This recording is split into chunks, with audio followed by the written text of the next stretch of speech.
Hello guys, welcome to my mini blog. ये छोटा सा सरप्राइज़ मेरी कज़न ने भेजा था।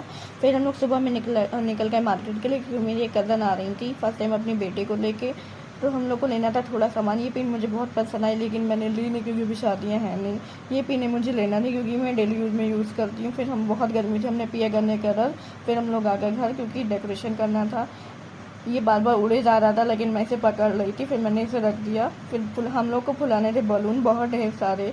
तो फुलाते फुलाते हमारी जान निकल गई, लेकिन आखिरकार बलून फूल गए। फिर हो गया डेकोरेशन माशाल्लाह बहुत ही प्यारा हुआ था, देख सकते हैं आप लोग। सब ने बहुत तारीफ़ करी थी। फिर डेकोरेशन बहुत ही अच्छा करा है। फिर हम लोग रोज़ से बनाया, हार्ट भी बहुत प्यारा लग रहा था माशाल्लाह। डेकोरेशन बहुत ही अच्छा हुआ था। फिर हम लोगों ने करा एक केक आने में लग रहा था टाइम, तो हमने वेट करा कि केक आ जाए तो हम लोग काटे। आखिरकार केक आ गया। फिर हम लोगों ने बहुत काटा माशाल्लाह। डेकोरेशन बहुत ही प्यारा हुआ था। Thank you so much. मिलते हैं नेक्स्ट व्लॉग में। अल्लाह हाफ़िज़।